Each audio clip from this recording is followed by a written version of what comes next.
आप अनुमान लगाना कि देवताओं की नजर में मनुष्य की कीमत क्या है।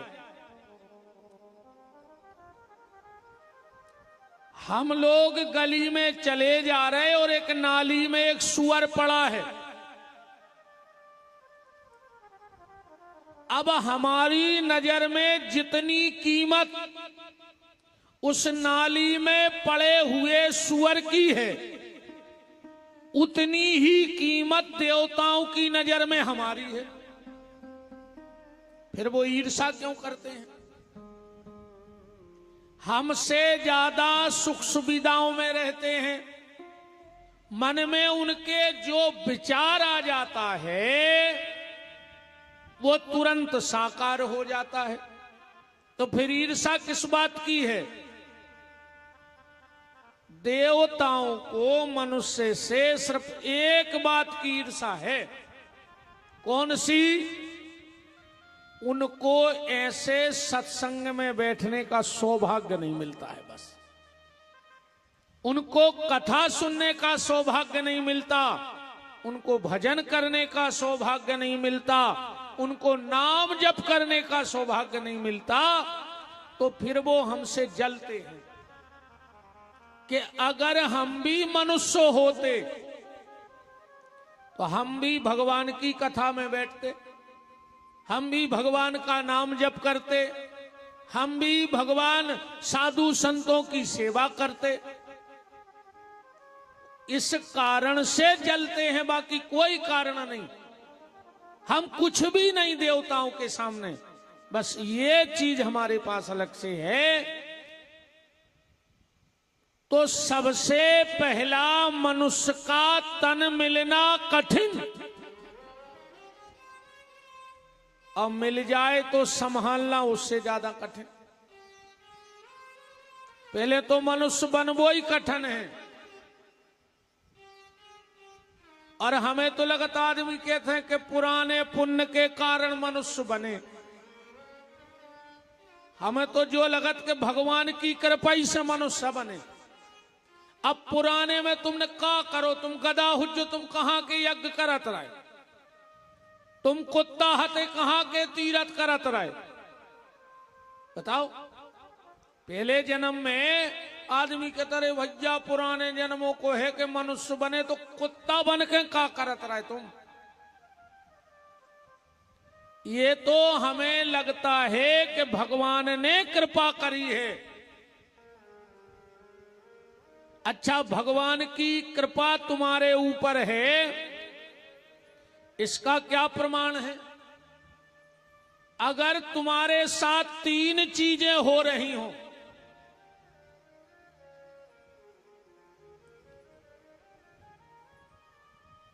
अगर तुम्हारे साथ तीन, बालक कर दो उठा के आरती, काय खो मेरे पैसा भर रहा है दादा, वो बार दो 50 को, अब नहीं लग रहा हूं कथा में चित्त।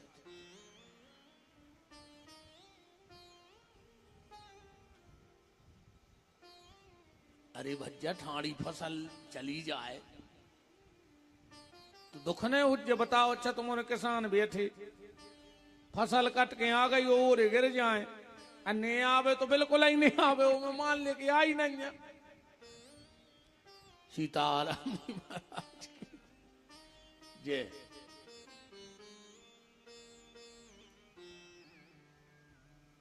बोलो वृंदावन बिहारी लाल की जय। बात चल रही है, अगर भगवान तुम्हारे साथ है तो इसका प्रमाण क्या है? अगर तीन चीजें तुम्हारे साथ होने लगे तो समझ लेना कि ठाकुर जी तुम्हारे साथ हैं। अगर ये तीन घटनाएं घट रही हैं तो निश्चिंत हो जाओ कि भगवान तुम्हारे साथ हैं। पहली घटना क्या है? पहली घटना यह है भगवान के साथ होने का प्रमाण। बुरे से बुरा वक्त आ गया हो जीवन में, भगवान तुम्हारे साथ हैं, इसका प्रमाण देखो आप। बुरा से बुरा वक्त तुम्हारे जीवन में आया हो, अब फिर भी तुम टूटे ना हो, हारे ना हो, थके ना हो, और उस बुरे वक्त से लड़ते रहे हो, तो समझ लेना कि कहीं ना कहीं भगवान तुम्हारे साथ थे, जब तो तुम इतने भयंकर समय में टूटे नहीं, थके नहीं, हारे नहीं। दूसरा प्रमाण भगवान के साथ होने का कौन सा? अचानक कुछ बुरे लोग तुम्हारी जिंदगी से दूर चले जाएं। हालांकि मेरा निवेदन है जितना हो सके बुरे लोगों से दूर ही रहना, क्योंकि देखो एक बात बताएं, बुरे लोगों के जीवन में कोई फर्क नहीं पड़ता, कुछ गलत भी हो जाए तो फर्क अच्छे लोगों को पड़ता है। जैसे उदाहरण के तौर पे एक पूजा का लोटा हो और एक शौचालय का लोटा हो, एक शौचालय का लोटा हो और एक मंदिर का लोटा हो। अब शौचालय के लोटे को चाहे मंदिर के लोटे के पास ले जाओ, चाहे मंदिर के लोटे को शौचालय के लोटे के पास ले जाओ, पर अपवित्र तो मंदिर का लोटा ही होगा कि नहीं होगा? शौचालय के लोटे को तो कोई फर्क पड़ने वाला है नहीं, वो तो पहले ही से अपवित्र है। ऐसे ही दुष्ट चाहे तुम्हारे पास आवे और चाहे तुम दुष्ट के पास जाओ, पर नुकसान तो अच्छे आदमी का है, बुरे आदमी का कोई नुकसान नहीं। इसलिए कोशिश करना कि दुष्ट व्यक्ति से दूर रहना। और मैंने पिछली कथाओं में कभी बोला भी है कि दुष्ट आदमी होता है आग की तरह, जले में उठाओगे हाथ जल जाएगा, और आग को बुझे में उठाओगे तो हाथ काला पड़ जाएगा। मतलब दुष्ट की दोस्ती भी खराब और दुष्ट की दुश्मनी भी खराब। तो पहला संकेत भगवान के होने का यह है कि बुरे से बुरा समय आया हो और फिर भी तुम टूटे ना हो, तो भगवान तुम्हारे साथ हैं। दूसरा संकेत ये है कि जब तुम्हारी जिंदगी से दुष्ट लोग, स्वार्थी लोग दूर होने लगे, तो समझ लेना कि भगवान आज भी तुम्हारे साथ साथ चल रहे हैं और उसने जीवन की बुराइयों को तुमसे दूर कर दिया। और तीसरा संकेत ये है कि भगवान तुम्हारे साथ हैं। कौन सा? अगर तुम्हारे मन में कुछ अच्छा करने का विचार आ रहा है, तुम्हारे मन में मंदिर जाने का विचार आ रहा है, तुम्हारे मन में कथा में जाने का विचार आ रहा है, और धीरे धीरे तुम्हारा मन नाम जप की तरफ लग रहा है, तो समझ लेना कि ठाकुर जी की कृपा हमारे ऊपर है। क्यों? क्योंकि जे जाने, भगवान को वही जान सकता है। कौन? गोस्वामी जी कह रहे कि जे जाने जे देह जनाई, और देखूं तुम्हीं हुई जाय। तो ईश्वर हमारे तुम्हारे साथ है। अब ये बात हमने इसलिए भी कही कि ईश्वर जब साथ है तो हिसाब भी उसको पता है। अच्छा एक बात बताओ, जो भी इनकम टैक्स भरते हो तो साल में एक बार इनकम टैक्स की रिपोर्ट तैयार करनी पड़ती है। कितना आया, कितना गया, कहां गया, कैसे गया, उसकी पूरी जानकारी इनकम टैक्स अधिकारी को देनी पड़ती है। तो 1 साल का हिसाब देने में व्यक्ति को पसीना आ जाता है। 1 साल का हिसाब देने में पसीना आ जाता है। अब विचार करो, जिस दिन पूरी जिंदगी का हिसाब परमात्मा के यहां हो, और यहां तो देखो इनकम टैक्स में थोड़ा बहुत गड़बड़ी हो ही जाएगी। आजकल तो चल ही रहा है, तो कुछ झोल झपाट हो भी सकता है। यहां तो ऐसा भी होता है, एक बैंक से एक व्यक्ति ने लोन फाइनेंस कराया, तो जिस दिन लोन फाइनेंस हुआ, मैनेजर ने चेक दिया और चेक देकर कहा, भैया ये आपका लोन फाइनेंस हो गया। वो आदमी हाथ जोड़ के बोला कि साहब, हम आपका ये ऋण जिंदगी भर नहीं चुकाएंगे। उन्हें तुरंत चेक वापस ले लो। समझ गए? उसने तुरंत चेक वापस ले लिया। बोले क्यों? अरे बोले तुम कह रहे हम जो ऋण जिंदगी भर ने चुका पे, और जो ऋण तो चुकावे ही खुआदा जात के चुका दियो। उन्हें ऊंचे ऋण की कही थी, तो माने एहसान मनो के मुंह से ऋण निकल गओ। तो यहां तो फिर भी धांधली चल जाएगी, पर उस ईश्वर के यहां धांधली नहीं चलेगी। इसलिए अपने जीवन के हिसाब को बहुत संभल के रखना, क्योंकि ये हिसाब आपका होने वाला है। बोलो वृंदावन बिहारी लाल की जय। तूने दुनिया के हिसाब तो लगाए, पर वो हिसाब पक्का नहीं रखा जो हिसाब सच्चा था। दुनिया के सारे हिसाब करते रहे, किसको क्या व्यवहार देना है, किससे वापस लेना है, कहां तक हमारी जमीन है, कहां तक हमारी जान पहचान, ये भी तो हिसाब है। और वो हिसाब नहीं लगाया जिसका सच्चा। और हिसाब के चक्कर में ये शरीर ही खत्म हो गया। संसार के हिसाब लगाते लगाते पर सच्चे हिसाब की तरफ नहीं गए। इसलिए तूने हीरा सो जन्म गमायो, तूने हीरा सो जन्म गवायो, भजन बिन बाबरे। तूने हीरा सो जन्म गवायो बाबरे, तूने हीरा सो जन्म गवायो, भजन बिन बाबरे। तूने हीरा सो जन्म गवायो, भजन बिन बाबरे। इतने पे नहीं खुल रही तुमोरों की, ठोक ले रे तना ये चामरे को का कर हो, का कर हो ये चामरे को हमें जा बता दी।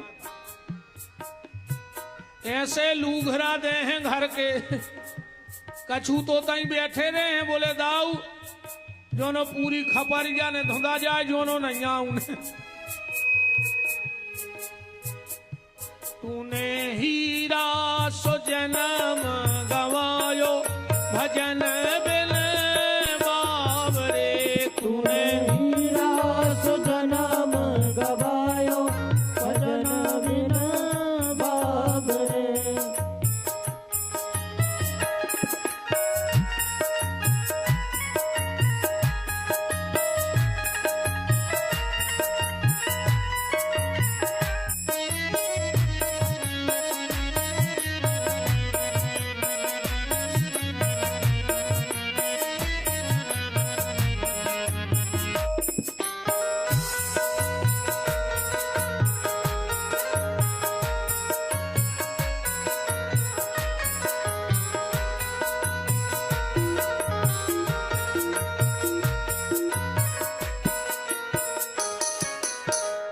कभी ना बैठा साधु संगत में, कभी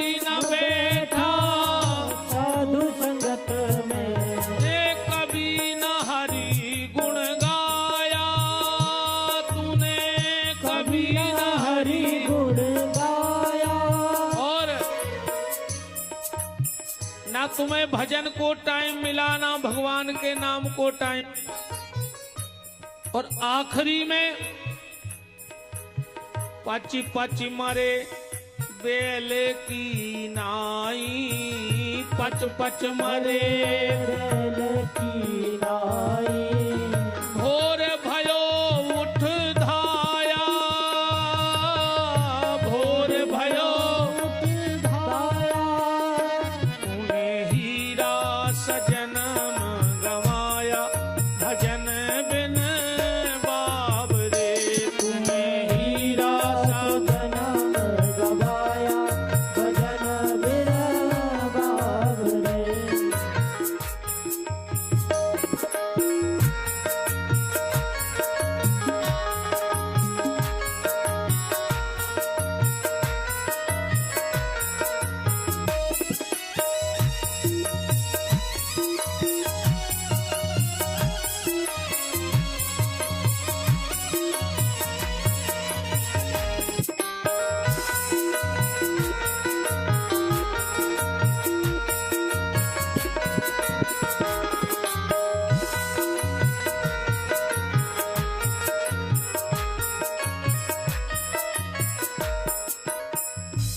आज बाजार भी है यहाँ का, है ना। ये संसार माइक में तो तुम्हारे नहीं भर रही दोस्त, आनंद नहीं आ रहा हुआ है, भरा हो है ही नहीं यहाँ। अच्छा तना दम लगाओ, कंजूसी न करो, ईमानदारी से खोलो। जब हम ईमानदारी से बोल रहे तो तुम खोलो ईमानदारी से। ले खोल हो तो सीटी मार हो।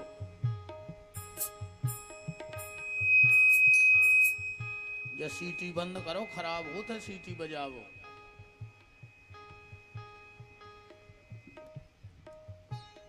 यह संसार हाट बनिया को, यह संसार हाट बनिया को, सब जग सौदा आया, सब जग सौदा आया। आगे नहीं कर रही यार, तुम आके फिर सुनो एक बार, आओ।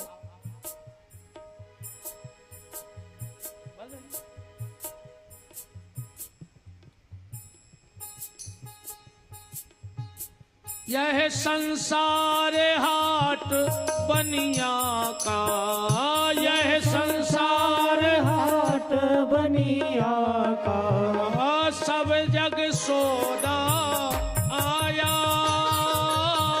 सब जग सौदा आया। काहू की ना दाम चोगना, काहू की ना दाम चोगना, काहू ने मूल गमाया, काहू ने मूल गवाया। इस संसार के बाजार में आकर के किसी ने अपना माल चौगने दाम में बेच दिया, और किसी का बाजार ही लुट गया तो मूल ही चला गया। इसलिए तूने हीरा सजन गवाया, भजन बिन बाबुरे। तूने हीरा सजन गवाया, भजन बिन बाबरे। तूने हीरा सजन गवाया, भजन बिन बाबरे। तूने हीरा सजनम गवाया, भजन बिन बाबरे। तो निवेदन आपसे ये है कि अगर ये 3 घटनाएं आपके साथ घटी हो तो प्रसन्न रहना कि ईश्वर आपके साथ है। आज की चर्चा को हम यहां से प्रारंभ करते हैं, ध्यान से सुनना। और आज की ये छोटी सी कहानी पूरी कथा को जोड़ेगी, और इससे तुम्हें भी जीवन में बहुत कुछ मिलने वाला है। एक मछुआरा, मछली पकड़ने वाला, ध्यान से सुनना, बहुत कुछ इस कहानी से तुम्हारे जीवन में बदलाव आएगा। एक मछुआरा गया मछली पकड़ने, और उसने वो क्या बोलते, एक वो होता ना अंटी सी, वो डाल दी, रस्सी में फंसी रहे थे। 1 घंटे बैठा रहा, एक मछलियां नहीं फंसी। उसने सोचा क्या इस तालाब में मछली है नहीं? तो पानी बिल्कुल कंचन था, छना था। घाट से झांक कर देखा तो उस तालाब में मछली मछली नजर आई। उन्हें विचार करो कि मछलियां तो बहुत हैं। तना ईको खोलिए, तना बैठ रहो, बोले में खींच रहो है आवाज। राम राम। तो जैसे ही उसने वो कांटा डाला, 1-1.5 घंटा 2 घंटा हो गए, एक मछलियां नहीं फंसी हो। वो बड़ो चिंता में कि यार मछलियां भी हैं, हमारा धागा भी डला है, पर मछली फंस क्यों नहीं रही। वहां से एक व्यक्ति निकला, उसको बुलाया, बोले भैया हम 2 घंटे से मछली के लिए रस्सी डाल के रखे हैं, पर मछलियां फंस नहीं रही। मछली फंस नहीं रही है, कारण क्या है? उसने कहा अब तुम यहां से भाग जाओ, अब यहां मछली नहीं फंसेगी, क्योंकि यहां 3 दिन पहले एक संत जी का प्रवचन हो चुका है, और उस 3 दिन के प्रवचन में संत जी ने 3 दिन में एक ही बात कही कि मौन रहो, कम बोलो, मौन रहो, कम बोलो। तो लगता है ये तालाब की मछलियों पे ज्यादा असर पड़ गया, इसलिए अब ये मुंह खोले ही नहीं रही। अच्छा एक बात बताओ, जब मछली मुंह नहीं खोलेगी तो कांटे में फंसेगी कैसे? मछली कब फंसती है? जब मुंह खोलती है। अब मुंह खोलेगी तो कांटे में फंसेगी, और जब मुंह ही नहीं खोलेगी तो कांटा मुंह में जाएगा कैसे? बस यही कहानी आज की कथा को आपको आगे ले जाएगी कि तुम जितना कम बोलोगे उतने कम इस संसार में फंसोगे, क्योंकि ये माया का कांटा जो है ये उसी को फंसाता है जो ज्यादा बोलता है। हाँ बिल्कुल गारंटी है,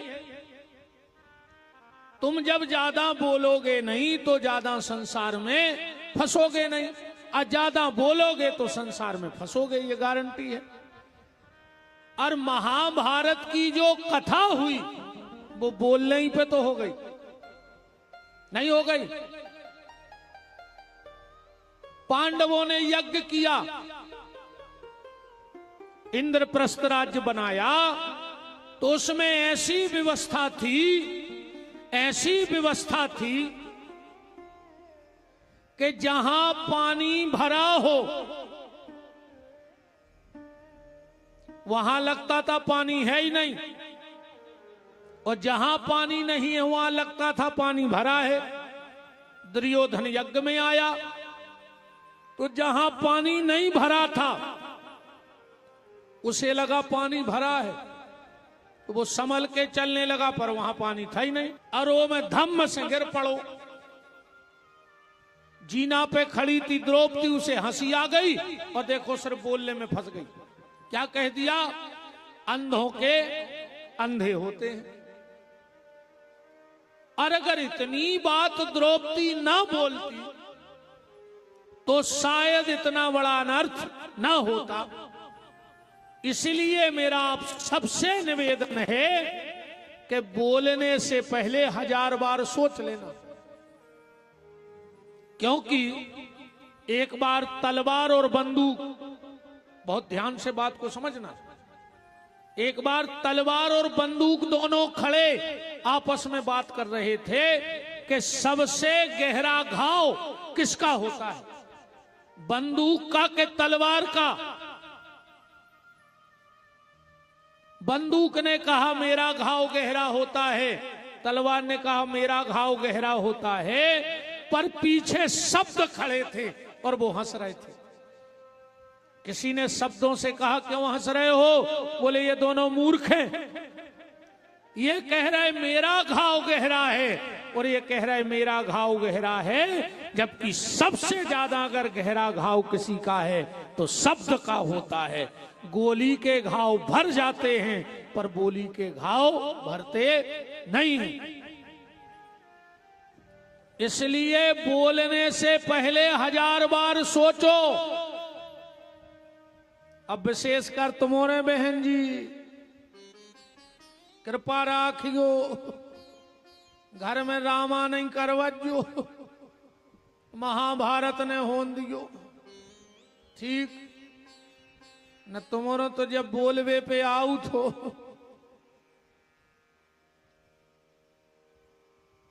भैया भैया को दुश्मन बनावे में दो चीजें तो हैं, जमीन पे जरीब, जो न पटवारी नाबे आ जाए हिस्सा बांट को तो भैया भैया और इस तो खत्म। वो में तो फिर भी मनो सहूलियत रहते। कई घरों में ऐसा होगा कि जमीन बट गई, मनो भैया भैया वे बोल रहे हैं। हाँ, तो बात भी ऐसी भाव चाहिए, दुनिया है कब तक को कहां तक निभे है। जमीन बांट लियो पर मन ने बांट लियो, घर बांट लियो पर घट ने बांट लियो, भीतर को हृदय ने बांट लियो। तो जमीन पे जब जरीब गिरत है, जब तो भैया भैया बच जात, पर जोंदना दो ही भाइयों के बीच में जोरू की जुबान चलत है। और अब तो नहीं की चल रही। अरे कल परसों की बात है, कहाँ आए हो, एक शायद हम रोड पे खड़े थे, एक ट्रैक्टर में आजकल भी साउंड बजात नहीं जा रहे, इतना तेज गाना बजात न करो। वो मैं बज रहा हूं तो मैं तो जोरू का गुलाम बन के रहूंगा। अरे मैंने कहीं मार गया, अब तो जो प्रचार ही होने लगो ये चीज को। कौन एक गाना है, मैं तो जोरू का सब कुछ सहूंगा, वो तो पूर्वा नहीं रहो। हम ध्यान से तो भर अपने काम की चीज सुना कहा है, सही याद। जैसे हमारा एक स्वभाव है, तुम्हारा चाहे खराब लगे, जैसे तुम हमसे बतियात रहो 2 घंटा, हम उतो ही सुने जे तो हमारे काम को है। अब तुम्हें जो अलग के गुरु जी ने हमारी पूरी सुन ली बिल्कुल एक एक बात, मनो हमें नहीं पता तुम का बतियात रहे, हम तो अपनी मस्ती में अलग है। तुम्हारे लगा बैठे जरूर हैं, पर हम उतना ही कहा है जितने हमारे काम के बतिया रहे हो। जो बाकी तो तुम बतियात रहो, हम कछुआर सोचत रहता। बताओ जब ऐसे गाना बन है कि मैं जोरू का गुलाम बन के रहूंगा, शाम सवेरे अब मैं जोरू जोरू कहूंगा। अरे राम राम राम, कितनी खुश हो रही तुम्हारे, नहीं? तारीफ तो तुम्हारी दिया हो रही। ये भगवान,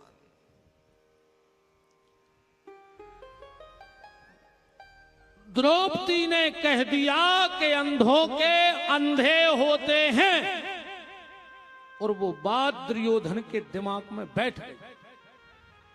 उसने उसी दिन निर्णय कर लिया कि चाहे मेरे वंश का नाश हो जाए, पर मैं द्रौपदी को इस बात का जवाब दे करके रहूंगा कि अंधों के अंधे होते कैसे हैं। तो निवेदन में ये कर रहा था कि जैसे मछली मौन रहने पर कांटे में नहीं फंसती, ऐसे आप भी कोशिश करो कि ज्यादातर मौन रहो, उतना ही बोलो जितना सार्थक है। व्यर्थ का वार्तालाप करोगे, महाभारत कहीं भी हो सकती है। ऐसा नहीं कि महाभारत अकेली भागवत में है कि रामायण में है। तुम चाहो तो तुम्हारे घर में भी महाभारत हो सकत, बस तुम बोलना चालू कर दो फालतू का।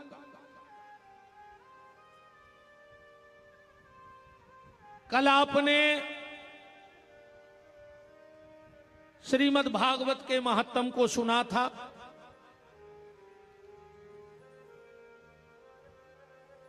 अब नैमिषारण्य की पावन भूमि में सूत जी महाराज शौनक ऋषियों को कथा कह रहे हैं और प्रश्न किया कि राजा परीक्षित को श्राप क्यों लगा, क्या कारण था राजा परीक्षित के श्राप का। श्री सूत जी महाराज बता रहे हैं, पहले तो सुन ले तुम्हारे कथा, ठीक, आज की कथा हो जान दे, फिर अपन में से बिथा निकार भी। पहले आज की कथा सुनो को कितनी भाई। महाराज जी बैठे ही हैं, भागवत करते ही हैं, इतनी कथा भाई कहा आज